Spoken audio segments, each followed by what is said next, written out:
Masuk ke materi yang akhir, kita akan dengarkan sedikit pandangan dari kakak Justinus terkait bagaimana masyarakat adat ini memperjuangkan hak-haknya dalam konteks hukum sendiri. Apakah kita bisa masuk atau tidak memperjuangkan kita punya hak secara legal, supaya proses-proses ini atau aspirasi-aspirasi dari masyarakat adat, baik yang pro atau yang kontra, bisa diakomodir. Kira-kira begitu. Waktu dan kesempatan kami bersilakan.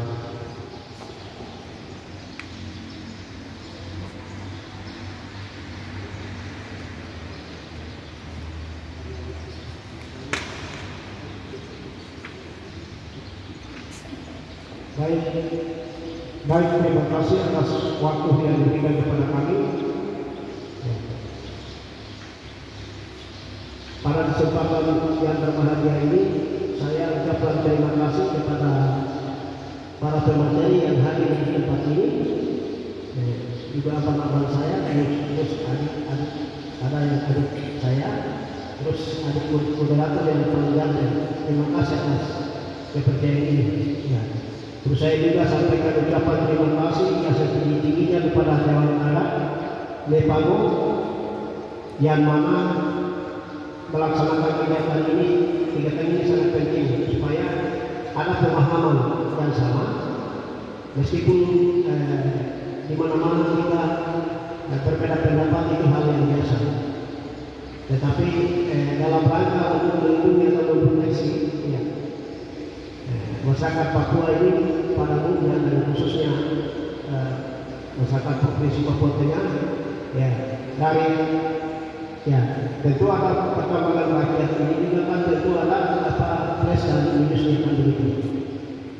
Dan memang ini perlu untuk kita bagaimana sama-sama menyatukan pendapat. Dan pada kesempatan ini mohon izin saya perkenalkan nama saya Justinus Kutu. Saya hari-hari menghabiskan waktu beracara karena profesi saya pengacara. Ya, pengacara atau lawyer orang bilang. Terus selain itu saya mengajar di USU dan banyak aktivitas yang lainnya. Ya, lebih-lebih konsen soal perkara-perkara kemanusiaan, sehingga banyak aktivis yang memang dengan saya. Ya. Terima kasih atas kesempatan ini. Kita langsung masuk ke materi. Nanti materinya bisa dibagi, tapi materi hanya dipersiapkan tadi malam, sehingga dari sisi kualitas materi ini kan tidak menunjukkan. Nanti Bapak Ibu ini hanya sebagai bahan diskusi saja. Ya, dan memang jujur ya, hanya yang kekurangan hanya materi singkat ini hanya sebagai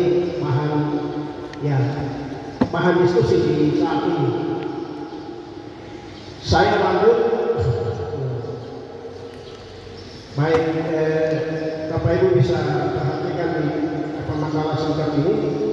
Bagian pendahuluan perkembangan rakyat dalam kegiatan pertambangan yang dilakukan oleh masyarakat lokal dengan skala kecil dan menggunakan teknologi sederhana.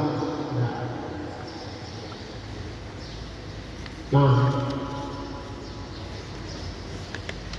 perkembangan rakyat telah menjadi salah satu sumber pendapatan utama bagi masyarakat beberapa daerah di Indonesia, terutama daerah yang memiliki potensi sumber daya mineral yang besar. Perkembangan rakyat Indonesia telah berlangsung sejak zaman kolonial. Ya. Namun baru-baru ini kegiatan semakin meningkat seiring dengan meningkatnya harga mineral di pasar internasional. Jadi zaman kolonial itu pertambangan ini kan masih ada. Ya. Jadi ya dalam konteks ini kan beda-beda ya. Jadi bisa saja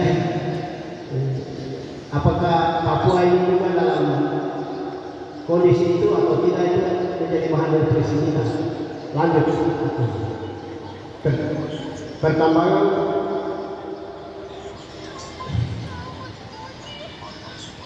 ya, pertambangan rakyat dapat memberikan manfaat ekonomi signifikan bagi masyarakat lokal, namun juga menimbulkan dampak negatif terhadap lingkungan dan sosial. Ya, dampak lingkungan, ya, dampak negatif terhadap lingkungan dan sosial ini kan sebagaimana telah disampaikan oleh pemateri-pemateri sebelumnya. Ya.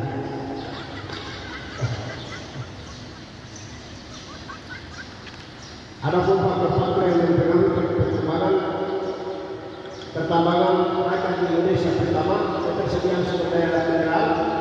Indonesia memiliki potensi sumber daya mineral yang besar, yaitu emas, tembaga, nikel, batu bara, serta logam mulia lainnya.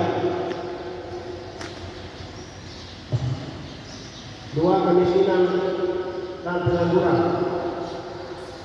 Pertambangan rakyat dapat menjadi salah satu sumber pendapatan bagi masyarakat lokal yang miskin dan tidak memiliki pekerjaan. Tiga, pemerintah telah mengeluarkan beberapa kebijakan untuk mendukung pertambangan rakyat, termasuk Undang-Undang Nomor 4 Tahun 2009 yang terakhir diubah dengan di sini saya tidak kasih masuk karena buru-buru terakhir diubah dengan perubahan yang keempat itu perubahan keempat Undang-Undang Nomor 2 Tahun 2025. Itu perubahannya. Perubahan dari Undang-Undang Minerba ini. Pertambangan rakyat sendiri dengan menggunakan teknologi sederhana dan tidak ramah lingkungan sehingga dapat menimbulkan dampak negatif terhadap lingkungan. Namun ada pun pertambangan rakyat memiliki beberapa tantangan. Pertama, kerusakan lingkungan. Sudah juga sebagaimana disampaikan tadi oleh pemateri lain. Konflik sosial dan keselamatan kesehatan dan keselamatan kerja. Kalau di sini kita mau ini saya langsung pemaparan materi, nanti sebentar kita lebih lanjut dengan ini. Yang bab rumah kedua, konsep pertambangan rakyat. Definisi pertambangan rakyat menurut Undang-Undang Nomor 4 Tahun 2009. Nanti teman-teman baca di materi itu. Berikut menurut Profesor Dr. dan Profesor Dr. Sudarko dan seterusnya itu nanti teman-teman baca. Jadi lanjut di karakteristik pertambangan rakyat bagian B itu. Berskala kecil, teknologi sederhana, masyarakat lokal, tujuan ekonomi meningkatkan kesejahteraan masyarakat, meningkatkan produksi mineral dan batu bara. Jenis pertambangan rakyat. Jenis pertambangan rakyat pertama, mineral emas, tembaga, nikel, timah, besi, pertambangan batu bara, terbuka dan pertambangan batu bara di bawah tanah dan lainnya. Jadi di bagian nomor ketiga, kelebihan dan kekurangan pertambangan. Coba teman-teman bisa baca. A, kelebihan meningkatkan pendapatan masyarakat. Yang kedua, meningkatkan lapangan kerja. Ketiga, meningkatkan produksi mineral. Kekurangan, kerusakan lingkungan. Kerusakan lingkungan pertambangan rakyat dapat menimbulkan kerusakan lingkungan termasuk polusi air, udara, serta kerusakan lahan. Berikut, konflik sosial. Pertambangan rakyat dapat menimbulkan konflik sosial antara masyarakat dan kerusakan pertambangan. Yang ketiga, keselamatan dan kesehatan kerja. Pertambangan rakyat seringkali tidak memenuhi standar keselamatan dan kesehatan kerja sehingga dapat menimbulkan kecelakaan. Nanti seperti contohnya di PT Freeport Indonesia yang memang skalanya besar dan kita yakin bahwa itu dikelola oleh negara-negara ya dikatakan negara superpower kalau punya alat-alatnya canggih bisa juga mendeteksi kapan terjadi peristiwa ini dan sebetulnya ini kan tidak mendeteksi itu kan. 7 orang pekerja dari korban, termasuk salah satunya itu adik saya itu sudah hari ini. Ya. Dan sangat disayangkan. Nah, ini yang kadang-kala tidak diperhatikan. Memang seperti Freeport Indonesia ini kan memang dari awalnya kan dari awalnya salah, akhirnya kan sekarang kita sudah lihat dampak-dampaknya. Ini yang sangat disayangkan. Terus melalui 4 regulasi pertambangan rakyat dan syarat-syarat serta kewajiban pertambangan rakyat. Regulasi nanti di situ regulasi Undang-Undang Nomor 4 dan seterusnya. Teman-teman bisa baca. Tapi ada beberapa yang sempat kami cantumkan. Terus jadi kita dalam konteks Papua Tengah ini undang-undang peraturan daerah atau peraturan daerah Perdasi sebagaimana yang sudah ditetapkan pada beberapa yang memang yang didorong waktu itu juga abang sendiri ya Pak John memang sebagai drafter beliau juga ada hadir di saat ini dan apa substansinya memang kami sama-sama juga ini tapi kan kalau memang ada terus dan melalui diskusi begini kalau memang ada perubahan ke depan akan memproteksi atau melindungi